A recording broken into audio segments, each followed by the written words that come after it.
আলহামদুলিল্লাহ রাব্বিল আলামিন ওয়াসসালাতু ওয়াসসালামু আলা খাতামিন নাবিয়্যিন আম্মা বা'দ ফাআউযু বিল্লাহি মিনাশ শাইতানির রাজীম বিসমিল্লাহির রহমানির রহিম আসসালাতু ওয়াসসালামু আলাইকা ইয়া রাসূলুল্লাহ ওয়া আলা আলিকা ওয়া আসহাবিকা ইয়া হাবিবাল্লাহ আসসালাতু ওয়াসসালামু আলাইকা ইয়া নবিয়াল্লাহ ওয়া আলা আলিকা ওয়া আসহাবিকা ইয়া নূরুল্লাহ। প্রিয় ইসলামী ভাইরা এবং মদিনী চ্যানেল দর্শকবৃন্দ, আলহামদুলিল্লাহ প্রত্যেক সপ্তাহে নেই এই সপ্তাহেও আমরা মদিনী চ্যানেলের সাপ্তাহিক অনুষ্ঠান নিয়ে উপস্থিত হয়েছি কিশোর সাহাবা ও সাহাবিয়া রাদিয়াল্লাহু তাআলা আনহুম আজমাইন। তো এই অনুষ্ঠানের মধ্যে আমরা কখনো পুরুষ সাহাবী রাদিয়াল্লাহু তাআলা আনহুর শৈশব নিয়ে আলোচনা করি, কখনো মহিলা সাহাবী রাদিয়াল্লাহু তাআলা আনহুম আজমাইন নিয়ে আমরা আলোচনা শুনে থাকি। তো ইনশাআল্লাহ আজ্জা ওয়া জাল কোথাও যাবেন না, আজকেও ইনশাআল্লাহ আমরা একটা গুরুত্বপূর্ণ সাহাবিয়া রাদিয়াল্লাহু তাআলা আনহার বিষয়ে আমরা শ্রবণ করব। দুরূদ শরীফের অনেক ফজিলত ও বরকত রয়েছে। দাওয়াতে ইসলামের প্রকাশনা প্রতিষ্ঠান মাকতাবাতুল মদিনার কিতাব ফয়জানুস সুন্নতের মধ্যে একটি দুরূদ শরীফের ফজিলত বাব লিখিত রয়েছে। প্রিয় নবী রাসূল আরবি সাল্লাল্লাহু আলাইহি ওয়াসাল্লাম ইরশাদ করেছেন, যে ব্যক্তি কিতাবে আমার নাম লিখবে যতদিন পর্যন্ত তাতে আমার নাম লিপিবদ্ধ থাকবে, ইনশাআল্লাহ ফেরেশতারা তার জন্য ক্ষমা প্রার্থনা করতে থাকবে। সুবহানাল্লাহ। একটু খেয়াল করুন, আপনি একটা কলম নিয়ে খাতার মধ্যে প্রিয় নবী সাল্লাল্লাহু আলাইহি ওয়াসাল্লামের নাম মুবারক লিখলেন। আমার নবীর নাম মুবারক যতদিন থাকবে, আপনি যে দুরূদ শরীফ লিখেছেন আল্লাহুম্মা সাল্লি আলা সাইয়্যিদিনা ওয়া মাওলানা মুহাম্মাদিন, আচ্ছা ওটা না পারলে কমপক্ষে সাল্লাল্লাহু আলাইহি ওয়াসাল্লাম লিখেছেন। তো এই লিপিবদ্ধটা যতদিন বিদ্যমান থাকবে, এই ডায়েরি এটা যতদিন থাকবে, রহমতের ফেরেশতারা, নিষ্পাপ ফেরেশতারা, মাসুম ফেরেশতা আপনার জন্য ক্ষমা চাইতে থাকবে। এটা কত বড় সৌভাগ্যের বিষয়। আপনি কেন বা নিয়ত করবেন না? নিয়ত করুন ইনশাআল্লাহ প্রিয় নবীর নাম মুবারককে সম্মান করব, আমার নবীর নাম মুবারককে ইজ্জত করে আতর লাগাবো, আমার নবী সাল্লাল্লাহু আলাইহি ওয়াসাল্লামের নাম মুবারককে সম্মান করে আমরা দুরূদ শরীফ লিখব।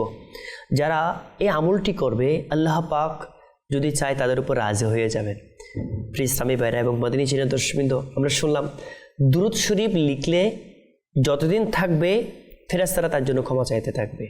তো আমাদের উচিত হচ্ছে আমরা যখন কোনো পরীক্ষার হলে হোক বা কোনো কাজকর্মে যখন লেখা অবস্থায় যখন আমাদের প্রিয় নবী রাসূল আরবি সাল্লাল্লাহু তাআলা আলাইহি ওয়াসাল্লামের নাম মুবারক আসবে, তখন আমাদের উচিত দন্তীয় স দিয়ে যেটা সংক্ষিপ্তকারে লিখে তার পরিবর্তে সম্পূর্ণ দুরূদ শরীফ লেখা। কেননা আপনি সম্পূর্ণ দুরূদ শরীফ লিখলে যতদিন পর্যন্ত ওই দুরূদ শরীফটা বিদ্যমান থাকবে, আমার নবীর নাম মুবারক থাকবে, ফেরেশতারা আপনার জন্য ক্ষমা চাইতে থাকবে।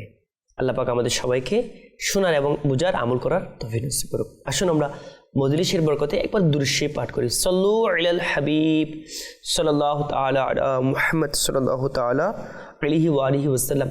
সালাতু ওয়া সালামু আলাইকা ইয়া সাইয়্যিদি ইয়া মক্কি ইয়া মদিনী হাশিমি ইয়া কুরাইশি ইয়া মুত্তালিবি ইয়া রাসূলুল্লাহ সাল্লাল্লাহু আলাইহি ওয়াসাল্লাম। ইসলামী ভাইরা এবং মদিনী চ্যানেল দর্শকবৃন্দ, আলহামদুলিল্লাহ আমরা উপস্থিত হয়েছি মদিনী চ্যানেলের অনুষ্ঠান কিশোর সাহাবা ও সাহাবিয়া রাদিয়াল্লাহু তাআলা আনহুম আজমাইন। এই অনুষ্ঠানের মধ্যে আজকে আমরা আলোচনা শ্রবণ করব আল্লাহ পাকের প্রিয় মাহবুব সাল্লাল্লাহু তাআলা আলাইহি ওয়াসাল্লামের পবিত্র আজওয়াজে মুতাহারাত, পবিত্র বিবিগণের মধ্যে আমাদের উম্মাহাতুল মুমিনিন রাদিয়াল্লাহু তাআলা আনহুম আজমাইনের মধ্যে বিশেষ যে আমাদের আম্মি জান অর্থাৎ উম্মাহাতুল মুমিনিনদের মধ্যে যিনি সবার শেষে ইন্তেকাল করেছেন, তার নাম হচ্ছে হযরত সাইয়্যিদাতুনা উম্মে সালামা রাদিয়াল্লাহু তাআলা আনহা। হযরত সাইয়্যিদাতুনা উম্মে সালামা রাদিয়াল্লাহু তাআলা আনহার আজকের ইনার সন্তানদের বিষয়ে আমরা আজকে শ্রবণ করব। প্রিয় ইসলামী ভাইরা, তো একটি রিওয়ায়াতের মধ্যে রয়েছে যে প্রিয় নবী সাল্লাল্লাহু তাআলা আলাইহি ওয়াসাল্লাম যখন আমার আকা হযরত সাইয়্যিদুনা ইমাম হুসাইন রাদিয়াল্লাহু তাআলা আনহু জন্মগ্রহণ করলেন, খুশি হলেন, তখন আমার নবী যখন আদর করছিলেন তখন জিবরিল আমিন কিছু মাটি এনে আল্লাহ রসুলকে দিয়েছেন। তখন আমার নবী হাস্যজ্জ্বল অবস্থা রয়েছেন, নাতি নিজের কলিজার টুকরা যাকে কাঁধ মুবারকে আরোহণ করিয়েছেন হযরত সাইয়্যিদুনা ইমাম হুসাইন রাদিয়াল্লাহু তাআলা আনহু। তো ওই আদর করা অবস্থায়, খুশি অবস্থায় জিবরিল আমিন হাজির হয়ে ওই কিছু মাটি মুবারক দিলেন বললেন, ইয়া রাসূলুল্লাহ, ইয়া হাবিবাল্লাহ, এই মাটি মোবারক যেদিন লাল বর্ণ, রক্তের বর্ণ ধারণ করবে, সেদিন আপনার কুলের এই আদরের শিশু, এই আপনার কলিজার টুকরা ইমাম হুসাইন রাদিয়াল্লাহু তাআলা আনহুকে, এই আদরের শিশুকে আপনার কিছু নামদারি উম্মতেরা শাহাদাত করবে, অর্থাৎ শহীদ করে দিবে। তো এটা শোনার পর আমার নবী ব্যথিত হলেন, অনেক কান্না করলেন। এই আদরের শিশুকে উম্মতের নামদারি কিছু ব্যক্তিরা, তারা নামাজও পড়বে, ইবাদতও করবে, কিন্তু নবীর বিদ্বেষ থাকার কারণে, আউলাদ রসুলের নাউযুবিল্লাহ বিদ্বেষ থাকার কারণে, নাউযুবিল্লাহ, তারা এই দুনিয়াবি সম্পদের জন্য, দুনিয়াবি কিছু মাল দৌলতের জন্য এই ইমাম হুসাইন রাদিয়াল্লাহু তাআলা আনহুকে শহীদ করে দিবে। তো আমার প্রিয় নবী সাল্লাল্লাহু আলাইহি ওয়াসাল্লাম ব্যথিত হয়ে ওই মাটি মোবারক, যে মাটি মোবারক আল্লাহ রসুল সাল্লাল্লাহু তাআলা আলাইহি ওয়াসাল্লাম জিবরিল আমিনের কাছ থেকে নিয়ে, তা উম্মাহাতুল মুমিনদের মধ্যে কাকে দিলেন? আমার নবী তো জানেন আল্লাহ পাকের দান ক্ষমতাই। আল্লাহ পাক কোরআনের মধ্যে ইরশাদ করেছেন, ওয়ামা হুয়া আলাল গায়বি বিদনীন, এই নবী গায়েব বয়ান করার মধ্যে কি বর্ণন? জি হ্যাঁ, আল্লাহ পাকের প্রিয় মাহবুব গায়েব তো নিজে জানেন আল্লাহ পাকের দান ক্ষমতাই, এবং তা উম্মতকে বয়ান করার মধ্যে কি বর্ণন? আমার নবী পাক সাল্লাল্লাহু আলাইহি ওয়াসাল্লাম ওই মাটি মুবারকগুলো, কারবালার যে মাটি মুবারক হযরতে জিবরিল আমিন আলাইহিস সালাতু ওয়াস সালাম এনে দিয়েছেন, ওই মাটি মুবারকগুলো কাকে দিলেন? আমার নবী জানতেন আল্লাহ পাকের দয়াতে যে কোন উম্মুল মুমিনিন আমার নবীর পবিত্র বিবি, কার বয়স কারবালা পর্যন্ত থাকবে।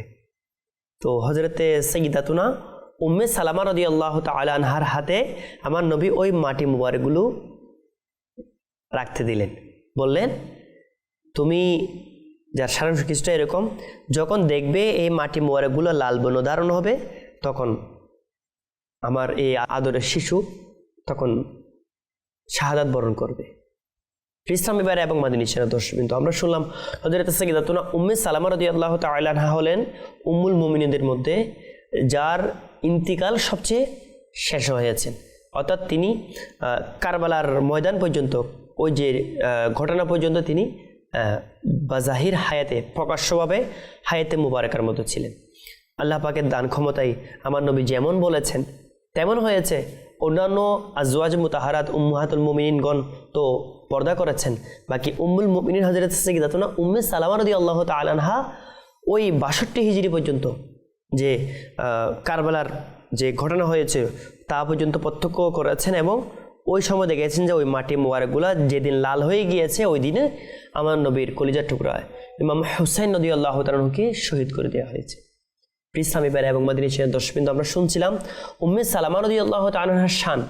উম্মে সালামা রাদিয়াল্লাহু তাআলা আনহু যখন উম্মুল মুমিনিন হয়ে গিয়েছিলেন, অর্থাৎ নবী পাক সাল্লাল্লাহু আলাইহি ওয়াসাল্লামের পবিত্র বিবিগণের মধ্যে অন্তর্ভুক্ত হয়ে গিয়েছিলেন, তখন তার বাচ্চা, অর্থাৎ আগে যে ফ্যামিলি ছিল ওই ঘরের বাচ্চা সালামা ও উমর রাদিয়াল্লাহু তাআলা আনহু এবং দাররা রাদিয়াল্লাহু তাআলা আনহা ও যায়নাব রাদিয়াল্লাহু তাআলা আনহা, অর্থাৎ দুই ছেলে দুই কন্যা।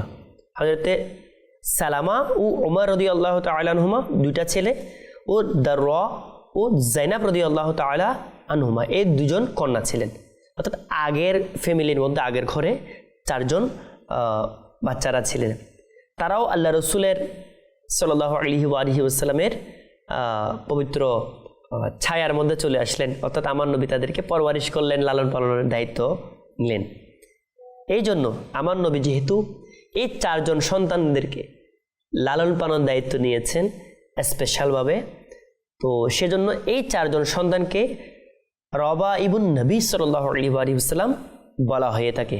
তা হচ্ছে বর্ণিত রয়েছে যে রাবা ইবুন নবী, অর্থাৎ নবীর লালন পালনকৃত এই বাচ্চারা, অর্থাৎ 4 জন হযরত সাইয়্যিদাতুনা যায়নাব ও হযরত সাইয়্যিদাতুনা দাররা ও হযরত সাইয়্যিদুনা সালামা ও হযরত সাইয়্যিদুনা উমর রাদিয়াল্লাহু তাআলা আনহুম আজমাইন। তো অর্থাৎ উম্মুল মুমিনিন হযরত সাইয়্যিদাতুনা উম্মে সালামা রাদিয়াল্লাহু তাআলা আনহার এই 4 জন বাচ্চারা এই শৈশব অবস্থায় আমার নবীর সাহাবী হওয়ার সৌভাগ্য অর্জন হয়েছে। ইসলামী ভাইরা, আমরা এই অনুষ্ঠানের মধ্যে শুনছিলাম যে ছোট সাহাবী অর্থাৎ কম বয়সী সাহাবী যারা প্রিয় নবী সাল্লাল্লাহু আলাইহি ওয়াসাল্লামের সংস্পর্শ পেয়েছেন, আমার নবী যাদেরকে লালন পালন দায়িত্ব নিয়েছেন, ইসলামী ভাইরা, তাদের শান কেমন হবে? যাদেরকে আল্লাহ রসুল দয়া করে মায়া করে, আল্লাহ আল্লাহ, দেখুন না প্রিয় ইসলামী ভাইরা, আপনি আপনার বাচ্চাকে কেমন দয়া করেন, কেমন মায়া করেন। সেজন্য তো আল্লাহ পাক কোরআনে কারীমের মধ্যে বলেছেন ওয়াকুর রব্বিরহামহুমা কামা রাব্বায়ানি সগীরা, মানে হে মাহবুব আপনি বলে দিন, মানে আমাদেরকে উম্মতকে শিক্ষা দিন যে আমরা যেন দোয়া করি। কিভাবে দোয়া করি? মা বাবার জন্য, হে আল্লাহ আমাদের মা বাবার উপর তুমি রহম করো যেভাবে তারা শৈশবে আমাদের উপর দয়া করেছিল। তার মানে অর্থাৎ মা বাবা বাচ্চার উপর অনেক লালন পালনের ক্ষেত্রে, তার ভরণ পোষণের ক্ষেত্রে দয়ালু হয়ে থাকেন, অনেক দয়ালু হয়ে থাকেন, অনেক কোমল হয়ে থাকেন, তাদেরকে লালন পালনের জন্য অনেক কষ্ট সহ্য করেন, অনেক স্যাক্রিফাইস করে থাকেন। তো সেই জন্য দুয়ার ক্ষেত্রে এরকম আল্লাহ পাক শিখিয়েছেন, হে আল্লাহ মা বাবা যেভাবে আমাকে লালন পালন করেছেন দয়া করে, আপনি কবরের মধ্যে আখিরাতের মধ্যে আমাদের মা বাবার উপর আপনি সেভাবে দয়া করেন। তো আল্লাহ পাকের দয়াতে যদি মা বাবা বাচ্চাদেরকে এমনভাবে দয়া করে থাকে, আর যিনি সৈয়দুল মুরসালিন, যে নবী কবরের মধ্যে বাঁচাবেন, কবরে তো মা বাবা আর বাঁচাবে না, মা বাবার দুনিয়া পর্যন্ত দয়া করছে, কিন্তু এই মা বাবার হক এত বেশি যে সৃষ্টিগুলোর মধ্যে আত্মীয় স্বজনের মধ্যে মা বাবার হক বেশি। কেন? মা বাবা দয়া করেছে বেশি। তো মা বাবা যদি শুধু দুনিয়া পর্যন্ত দয়া করার কারণে এত সর্বশ্রেষ্ঠ সম্মানের পাত্র হয়, তার রেসপেক্টের পাত্র হয়ে থাকে, তো যে নবী দুনিয়াতে উম্মতের জন্য কষ্ট সহ্য করেছেন, পাথর খেয়েছেন, যে নবী কবরে বাঁচিয়েবেন, যে নবী কবরে বাঁচাবেন, আখিরাতে বাঁচাবেন, পুলসিরাতে বাঁচাবেন, হাউজে কাউসারে পানি পান করাবেন, আল্লাহ পাকের দরবারে কান্নাকাটি করে হাত ধরে সুপারিশ করে জান্নাতে নিয়ে যাবে, তো ওই নবী কেমন দয়ালু হবে? এই চারজন হযরত সাইয়্যিদাতুনা উম্মুল মুমিনিন উম্মে সালামা রাদিয়াল্লাহু তাআলা আনহার বাচ্চারা, হযরত সাইয়্যিদুনা সালামা, ওমর ও দারওয়া ও জাইনাব, এই চারজন সাহাবী রাদিয়াল্লাহু তাআলা আনহুম আজমাইন, এই ছোট বাচ্চাদেরকে আল্লাহ পাকের প্রিয় মাহবুব দয়া করে লালন পালনের দায়িত্ব নিয়েছেন। সেজন্য রবাইবুন নবী বলা হয়, অর্থাৎ নবীর পক্ষ থেকে যাদেরকে লালন পালন করা হয়েছে। আল্লাহ আল্লাহ আল্লাহ। তো এই বাচ্চাদের চোখকুলার মধ্যেই, চোখকুলার যখনও মানে অর্থাৎ ছোট অবস্থায় চোখকুল ছিলেন, তখনও তাদের আপন যে পিতা ছিল আগের ওয়ালিদ, তাদের যে পিতা ছিল আবু সালামা ইবনে আবদুল্লাহ ইবনে আব্দুল আসাদ, হযরতে সাইয়্যিদুনা আবদুল্লাহ, তিনিও একজন সাহাবী ছিলেন রাদিয়াল্লাহু তাআলা আনহুম আজমাইন। এবং তার মা অর্থাৎ আমাদের প্রিয় আম্মিজান, অর্থাৎ এই চারজন বাচ্চাদের আম্মিজান হযরত সাইয়্যিদাতুনা উম্মুল মুমিনিন উম্মে সালামা রাদিয়াল্লাহু তাআলা আনহা মুসলমান ছিলেন, তারা উভয়ে সাহাবী ছিলেন। এতটুকু যে দুই বাচ্চার এখানে আলোচনা করা হচ্ছে, যে আমরা আজকে দুই বাচ্চার বিষয়ে আলোচনা শুনবো, হযরত সাইয়্যিদুনা মুহাম্মদ ইবনে আবি সালামা ইনাদের আলোচনা, এবং হযরত সাইয়্যিদুনা ওমর ইবনে আবি সালামা, এই দুইজন বাচ্চার আমরা আলোচনা আজকে শ্রবণ করব। বলা হচ্ছে হযরতে সালামা রাদিয়াল্লাহু তাআলা আনহু নিসবতের জন্য তার বাবা এর কুনিয়তের নাম লাগা হয়েছে হযরতে সাইয়্যিদুনা আব্দুল্লাহ রাদিয়াল্লাহু তাআলা আনহু, তার নামের তার উপনাম ছিল আবু সালামা, এই জন্য যে তার বাচ্চার নাম কি ছিল? সালামা ছিল। অর্থাৎ যার বাচ্চার নাম ছিল তার বাচ্চার নাম অনুসারে বাবার নাম রাখা হয়ে থাকে। যেভাবে আমরা বলে থাকি না, রফিকের বাবা, শফিকের বাবা, তো এভাবে হযরতে সাইয়্যিদুনা সালামা রাদিয়াল্লাহু তাআলা আনহু ছিলেন বাচ্চা সাহাবী, ইনি বড় ছিলেন, বড় ছেলে ছিলেন, তো তার নাম অনুসারে উপনাম আবু সালামা হযরতে আব্দুল্লাহ রাদিয়াল্লাহু তাআলা আনহুকে বলা হয়ে থাকে। এটাও বলা হয়ে থাকে যে এবং আমাদের আম্মিজান হযরতে সাইয়্যিদাতুনা উম্মুল মুমিনিন উম্মে সালামা রাদিয়াল্লাহু তাআলা আনহা, এর নাম কেন রাখা হয়েছে? তাদের বাচ্চার নাম ছিল সালামা। তো বাচ্চার নাম সালামা থাকার কারণে মায়ের নাম উম্মে সালামা, যিনি আমাদের পরবর্তীতে আম্মিজান হয়েছেন, উম্মুল মুমিনিন হয়েছেন। এবং ইনাদের যে আগের বাবা ছিল হযরত আব্দুল্লাহ ইবনে আব্দুল আসাদ, তো তাকে আবু সালামা বলা হয়ে থাকে। অর্থাৎ বাবাকে আবু সালামা, সালামার বাবা, আর আম্মিজানকে উম্মে সালামা বলা হয়ে থাকে। উম্মে শব্দের অর্থ হচ্ছে মা, উম্মে সালামা অর্থাৎ সালামার মা। ইসলামী ভাইরা, এটা কত বড় সৌভাগ্যের বিষয় যে আমার নবীর পরওয়ারিশের মধ্যে, আমার নবীর লালিতর মধ্যে আসা, আমার নবী যাকে লালন পালনের দায়িত্ব নিয়েছেন, রাবা ইবন নবী বলা হয় যায় যে 4 জন সন্তানকে। আল্লাহ আল্লাহ, দেখেন না, একটা লকব, একটা পদবি পাওয়া এটা সহজ বিষয় না। মালিকে জান্নাত, যিনি আল্লাহ পাকের দান ক্ষমতায় জান্নাতের মালিক, যার পবিত্র জবানে জান্নাত বন্টন হয়। ইসলামী ভাইরা এবং মদিনী সিনা দর্শকবৃন্দ, আমরা শুনছিলাম হযরতে সাইয়্যিদাতুনা উম্মে সালামা রাদিয়াল্লাহু তাআলা আনহার 4 বাচ্চা, যাদেরকে রাবা ইবুন নবী বলা হয়, এবং তাদের লালন পালনের দায়িত্ব আমার নবী নিয়েছেন। এবং তাদের মা বাবাকে কেন আবু সালামা বলা হয়ে থাকে, উম্মে সালামা বলা হয়ে থাকে, এটাও শুনলাম আমরা। তো ইসলামী ভাইরা, সরকারে দু আলম সাল্লাল্লাহু তাআলা আলাইহি ওয়া সাল্লাম যখন আমার প্রিয় নবী সাল্লাল্লাহু তাআলা আলাইহি ওয়া সাল্লামের সাথে নিকাহের বিষয়ে যখন রাজি হলেন, আল্লাহ পাকের পক্ষ থেকে যখন এটা পয়গাম আসলো, আমার প্রিয় নবী সাল্লাল্লাহু আলাইহি ওয়া সাল্লাম যা কিছু করে থাকেন সব কিছু আল্লাহ পাকের ওহী হয়ে থাকে। আল্লাহ রসুল সাল্লাল্লাহু আলাইহি ওয়া সাল্লাম যা করেছেন আল্লাহ পাকের ইজ্জত ও জালাল কসম আমার রব তাআলার খুশি অনুযায়ী করেছেন, আমার রব তাআলার সবচেয়ে বেশি সন্তুষ্টি অনুযায়ী করেছেন। আমার রব তাআলা যাই খুশি ছিলেন তা আমার নবী করেছেন। আমার নবী নিজের পক্ষ থেকে কোনো কিছু করতেন না। আল্লাহ পাক আমার নবীকে নাফিজে হুকুমত দিয়েছেন, কুল কায়নাতের মুখতার বানিয়েছেন। প্রিয় নবী সাল্লাল্লাহু আলাইহি ওয়া সাল্লাম যা করবেন তাই শরীয়ত। আমার নবীকে আল্লাহ তাআলা এমন ক্ষমতা, ইয়া রাসূলুল্লাহ, আমার নবীকে এমন ক্ষমতা দিয়েছেন, আমার নবী যা করবেন এটা কুল কায়নাতবাসীর জন্য তাই বেটার। প্রিয় নবী সাল্লাল্লাহু আলাইহি ওয়া সাল্লামের যে আজওয়াজ মুতাহারাত ছিল তা হচ্ছে আল্লাহ পাকের সন্তুষ্টিতে আল্লাহ পাকের হুকুমে হয়েছিল। আল্লাহ পাক হুকুম দিয়েছেন, আমার নবী তা আল্লাহ পাকের হুকুমের উপর আমল করে ও যারা আজওয়াজ মুতাহারাত রয়েছেন তাদেরকে গ্রহণ করেছেন, তাদেরকে দয়া করেছেন। প্রিয় ইসলামী ভাইরা, যাদেরকে দেখাশোনার কেউ ছিল না তাদেরকে আমার নবী সহায় হয়েছেন। আমার নবী মুখতারে কুল, অর্থাৎ দুনিয়া এবং আখিরাতের মধ্যে স্বাধীনতা প্রাপ্ত। অর্থাৎ আল্লাহ পাকের দান ক্ষমতায় আল্লাহ তাআলা আমার নবীকে এমন স্বাধীনতা দিয়েছেন, কোনো ব্যক্তি আসে, তিনি বলেন, ইয়া রাসূলুল্লাহ, আমি ঈমান আনবো, কোন শর্তে?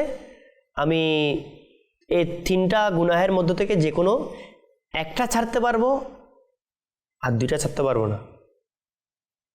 কোনটা?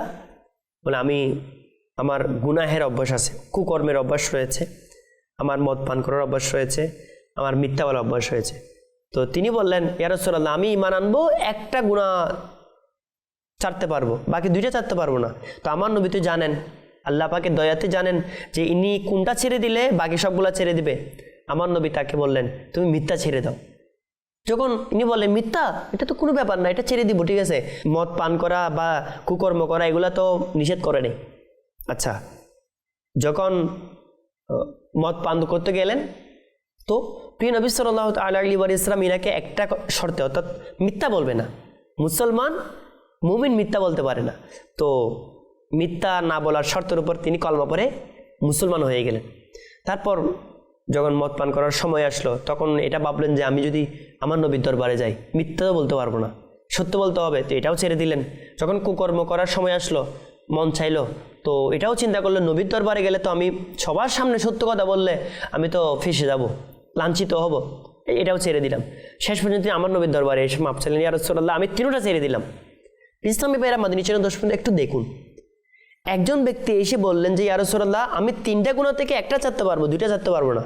তো আমার নবীতেও এতটুকু ক্ষমতা রয়েছে যে তাকে এই একটা ছাড়ার উপর তাকে কলমা পড়িয়ে মুসলমান বানিয়ে দিলেন। এবং আমার নবী জানেন 3টার মধ্য থেকে কোনটা ছাড়লে সে বাকি 2টা ছেড়ে দেবে। তার নাম তো নবী। নবী শব্দের অর্থ হচ্ছে নাবাউন থেকে, নাবা শব্দের অর্থ হচ্ছে যিনি গায়েবের সংবাদ দেয়। নবী শব্দের অর্থ হচ্ছে গায়েবের সংবাদ দানকারী।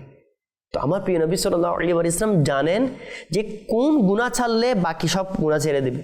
তো শেষ পর্যন্ত তাকে স্পেশাল হুকুম, এটা কিন্তু অন্যর জন্য হুকুম নয়, যার জন্য যেটাই বলে সেটাই হুকুম, তার জন্য সেটাই শরীয়ত। শেষ পর্যন্ত তিনি সকল গুনাহ ছেড়ে দিলেন, নবীর দরবারে এসে মাপ চেয়ে বাস একেবারে গুনাহমুক্ত হয়ে গেলেন। এভাবে আরেকজন আসলো, আমি 3 ওয়াক্ত নামাজ পড়বো, আমি বাকি 5 ওয়াক্ত পড়তে পারবো না, 3 ওয়াক্ত পারবো। তো আমার নবী তাকে অনুমতি দিলেন। শেষ পর্যন্ত তিনি নামাজের মধ্যে যে স্বাদ পেলেন, স্বাদ পাওয়ার পর যখন ইনি 5 ওয়াক্ত কি ইনি তাহাজ্জুদে নামাজ ছাড়া মানে ভালো লাগতেছে না, ইয়া রাসূলুল্লাহ নামাজের মধ্যে এত মজা। তো আমার নবী যাকে যেটা হুকুম দেয়, নবী মুখতারে কুল হে জিসকো জো চাহে আতা কর দে। ইসলামে বেরা এবং মদিনী চ্যানেল দর্শকবৃন্দ, আমরা শুনলাম, আমরা উম্মুল মুমিনিন হযরত সৈয়দনা উম্মে সালামা রাদিয়াল্লাহু তাআলা আনহার বাচ্চা হযরতে সৈয়দুনা সালামা, হযরত সৈয়দুনা উমর ও হযরত সৈয়দাতুনা রদ্দা, হযরত সৈয়দাতুনা দারওয়া ও হযরত সৈয়দাতুনা যায়েনব রাদিয়াল্লাহু তাআলা আনহুম আজমাইনের লালন পালন যে আমার নবী নিয়েছেন, এবং তাদেরকে আমার নবী দয়া করেছেন, স্নেহ করেছেন, লালন পালন করে এনাদেরকে বড় করেছেন। দেখুন প্রিয় ইসলামী ভাইরা, বাচ্চারা সবসময় চায় একটা মানে রহমতের ছায়া থাকতে। তো এই বাচ্চারা যাদেরকে রাবা ইবন নবী বলা হয়, জি হ্যাঁ মাদিনী চ্যানেল দর্শকবৃন্দ, আপনারা আজকে এটা জানতে পারলেন রাবা ইবন নবী কাকে বলা হয়। রাবা ইবন নবী বলা হয় উম্মুল মুমিনিন হযরত সাইয়্যিদাতুনা উম্মে সালামা রাদিয়াল্লাহু তাআলা আনহার এই 4 জন বাচ্চাকে, যাদেরকে নবী পাক সাল্লাল্লাহু আলাইহি ওয়াসাল্লাম লালন পালন করেছেন। তো এভাবে আমরা প্রত্যেক সপ্তাহের মধ্যে কিছু বাচ্চাদের যারা শৈশব অবস্থায় আমার নবীর দয়া পেয়েছে, ইসলামে বেরা খোদার কসম, আমার নবী যাদেরকে এক নজর রহমতের দৃষ্টিতে তাকিয়েছেন, তাদের দুনিয়া আখিরাত কামিয়াব। তো আল্লাহ পাক আমাদেরকে ওই নিগাহে করম নসিব করুক। বলা হয় তাকে নিগাহে লুৎফকে উম্মিদওয়ার হাম ভি হে। আল্লাহ আল্লাহ, আমার নবীর পবিত্র দয়ার ভিখারি হিসেবে আমরাও রয়েছি, যেন আমাদের উপর একটা নিগাহ চলে আসে, যেন আমাদের দুনিয়া আখিরাত বেড়া পার হয়ে যায়। আল্লাহ তাআলা এই বাচ্চাদের উসিলায়, এই বাচ্চা সাহাবীদের উসিলায় আমাদেরকে দুনিয়া আখিরাতে কামিয়াবি এবং ইশকে রাসূলের আদবে রাসূলের নিয়ামত নসিব করুক। আমিন। বিজাহি নবী আমিন সাল্লাল্লাহু আলাইহি ওয়াসাল্লাম। কোথাও যাবেন না, ইনশাআল্লাহ আযজা ওয়াজাল আগামী সপ্তাহেও আরেকটা বিষয় নিয়ে আমরা অন্য সাহাবিয়া রাদিয়াল্লাহু তাআলা আনহার বিষয় নিয়ে আমরা উপস্থিত হব। এ পর্যন্ত সুস্থ থাকুন, ভালো থাকুন, দেখতে থাকুন মাদানী চ্যানেল বাংলা। সাল্লু আলাল হাবিব সাল্লাল্লাহু তাআলা আলা মুহাম্মদ সাল্লাল্লাহু তাআলা আলাইহি ওয়া আলিহি ওয়াসাল্লাম।